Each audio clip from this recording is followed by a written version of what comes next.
বেলুর মঠে মুখ্যমন্ত্রী শুভেন্দু অধিকারী রাজ্যের মঙ্গল কামনায় প্রার্থনা, সঙ্গে হাওড়ার 4 বিধায়ক ও জেলা প্রশাসক।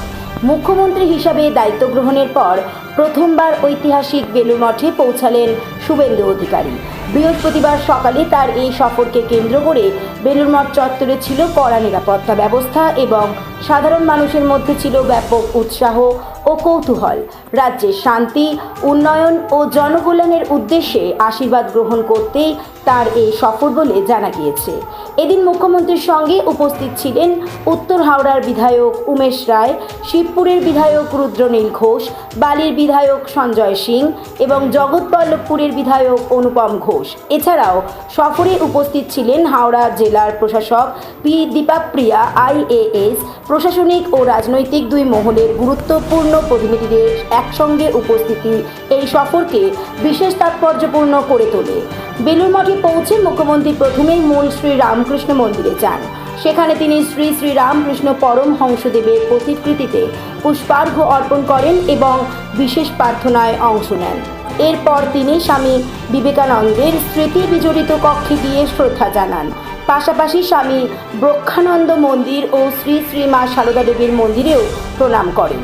মঠ সূত্রে জানা গিয়েছে, রামকৃষ্ণ মঠ ও মিশনের প্রবীণ সন্ন্যাসীরা মুখ্যমন্ত্রীকে উত্তরীয় পরিয়ে স্বাগত জানান এবং মঠের পবিত্র প্রসাদ ও স্মারক তুলে দেন তার হাতে। পরে তিনি মঠের অধ্যক্ষ তথা প্রেসিডেন্ট মহারাজের সঙ্গে সৌজন্য সাক্ষাৎ করেন।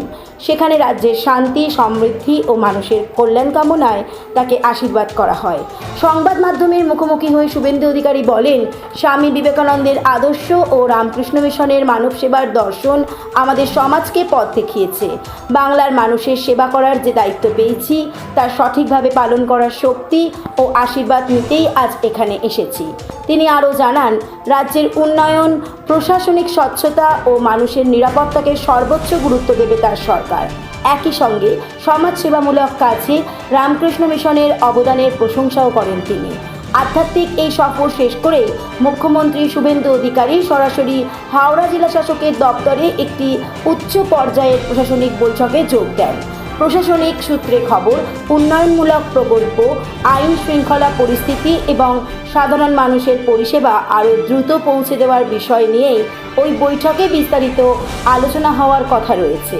এরপর তিনি সাংবাদিকদের মুখোমুখি হন। তিনি ঠিক কী বললেন শুনে নিই আমাদের খবরের সন্ধানে নিউজ প্রতিবেদনে।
নমস্কার।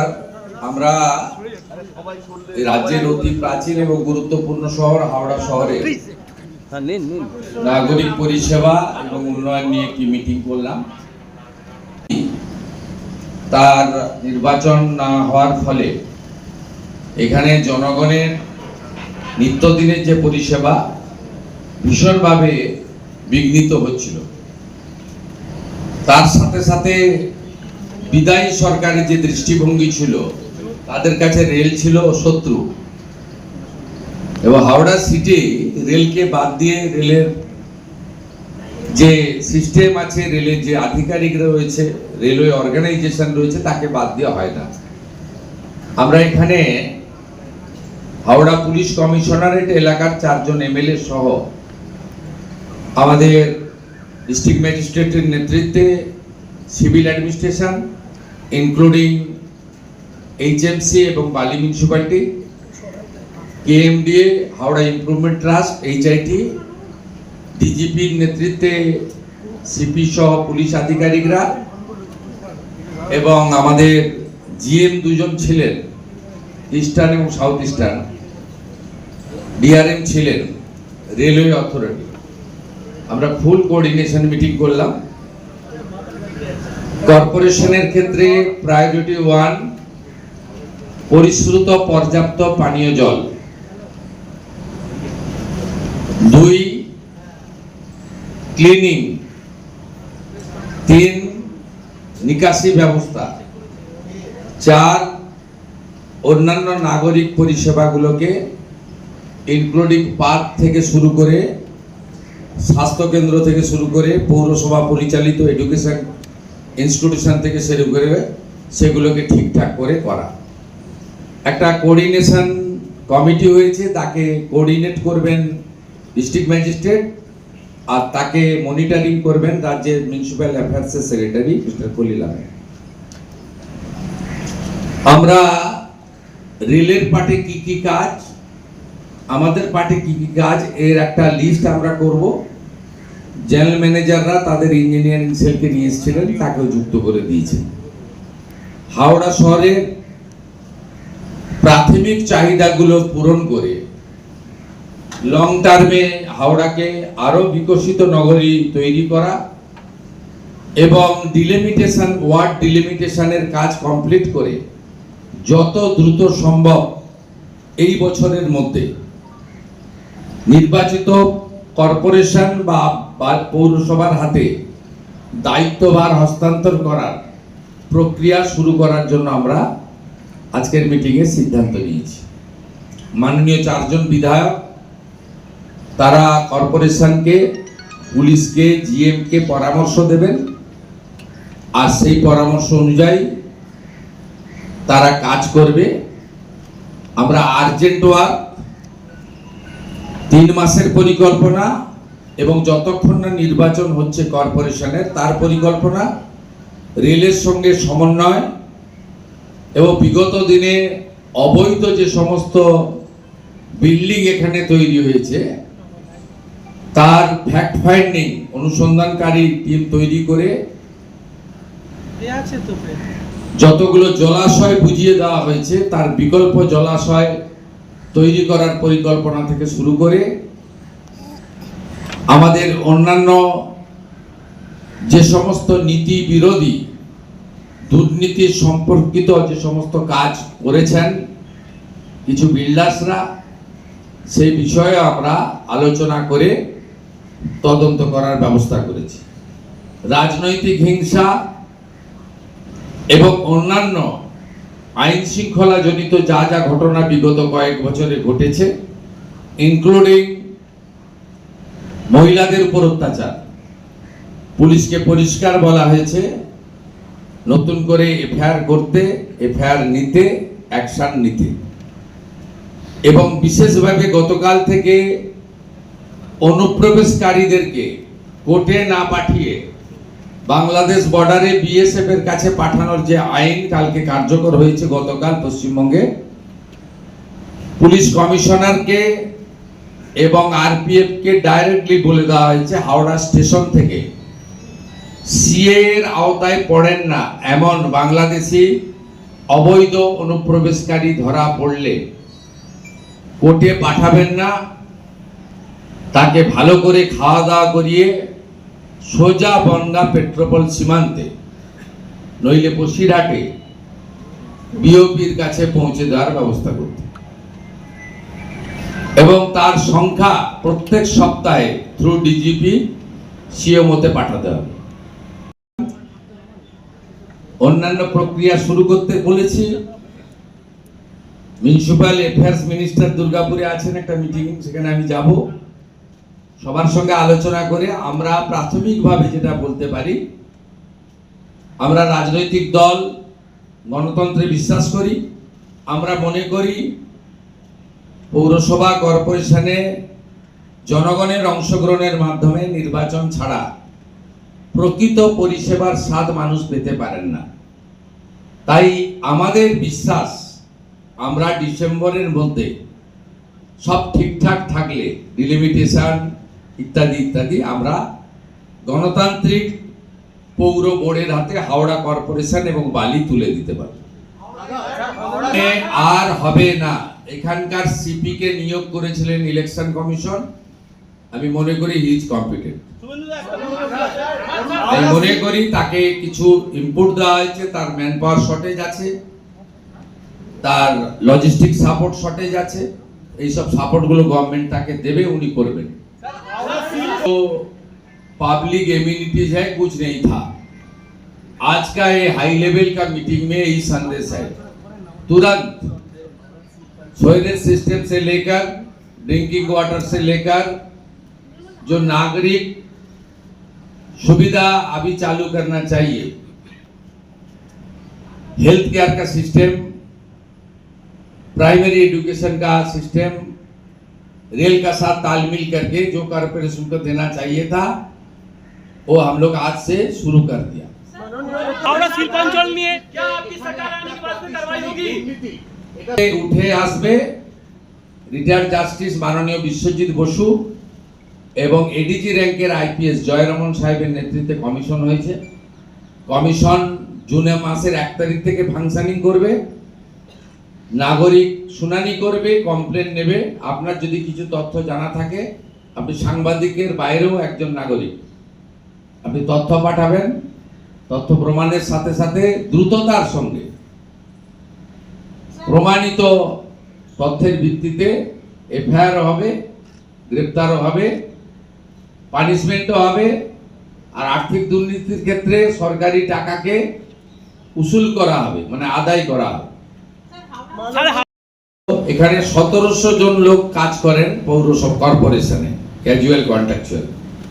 আমাদের কাছে প্রাথমিক অভিযোগ এসেছে 500 জন আউট অফ 1700, বিভিন্ন ক্যাটাগরি মিলে বলছি 1700, যা আমাকে এইচএমসি এর কমিশনার বলেছেন। আমার হাতে তো রেডিমেড নেই, মিটিং এ যা শুনেছি সেটাই বলছি। তাতে 500 জন অ্যাপ্রক্স তারা বেতন তোলেন, পরিষেবা দেন না। 8 ঘন্টা তো অনেক দূরের কথা, 8 মিনিটও দেন না, কারণ তারা রাজনৈতিক প্রভাবশালীদের আশীর্বাদ পুষ্ট। মাননীয় মুখ্যমন্ত্রী, আমরা তাদের ক্ষেত্রেও বলেছি, কোন দল করেন বড় কথা নয়, টাকাটা কর্পোরেশন থেকে পান,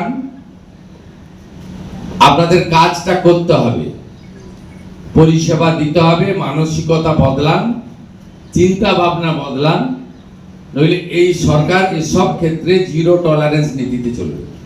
বন্ধ কারখানা কি চালু হবে? রাজনৈতিক বিশ্লেষকদের মতে দায়িত্ব গ্রহণের পর বেলুড়মঠ সফরের মাধ্যমে শুভেন্দু অধিকারী একদিকে যেমন বাংলার আধ্যাত্মিক ও সাংস্কৃতিক ঐতিহ্যের প্রতি শ্রদ্ধা প্রদর্শন করলেন, তেমনি অন্যদিকে প্রশাসনিক সক্রিয়তারও স্পষ্ট বার্তা দিলেন। হাওড়া থেকে সৈকত দাসের রিপোর্ট, খবরের সন্ধানে।